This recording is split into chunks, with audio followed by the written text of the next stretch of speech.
哇，这个真的是好东西。车前草像我这么做，它的好处拿钱都买不到。春天的车前草，大家一定不要错过。这个就是车前草，我们也叫蛤蟆草。这个车前草在农村可是个大宝贝。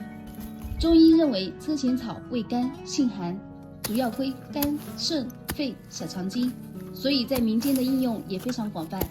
很多人只是把车前草当成一道美味的野菜，却不知道它真正的作用。每年奶奶都要收集一些车前草，用特殊的方法炒制后保存起来慢慢吃。今天我就把这个方法也分享给大家，有需要的朋友记得保存收藏好。首先把采回家的车前草清洗干净，因为是野生的车前草，表面有很多脏东西和小虫卵，所以一定要反复多清洗几次。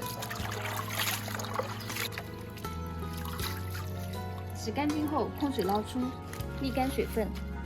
洗干净的车前草切成小段备用。准备1碗大米，给它清洗干净。洗干净的大米倒入锅中，用小火慢炒，炒干表面的水分。炒干水分后，再加入车前草。车前草性寒，搭配大米一起炒制，可以较好的中和两者之间的属性。大米经过炒制，分解淀粉变成活性炭，可以吸附肠道里多余的油脂。一直炒到像这个样子，大米颜色微微发黄，车前草也用手轻轻一碾就碎，像这个样子就可以了。然后把它盛出放凉。这样子做的车前草米茶，可是你在外面拿钱都买不到的好东西。车前草在服用后可以促进肠液分泌，让肠道滋润，加快排出毒素。所以朋友们，车前草搭配大米，它的好处你们知道了吗？坚持喝一段时间，你会发现轻快很多。朋友们，你们家乡有车前草吗？你们都叫它什么呢？你们还知道它有什么其他的好处吗？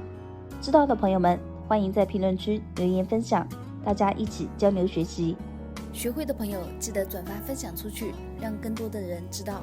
喜欢我的视频，您就点赞、关注、转发哦，谢谢大家。我是爱分享的米奇，关注我，带你了解更多的农村生活。我们下个视频见。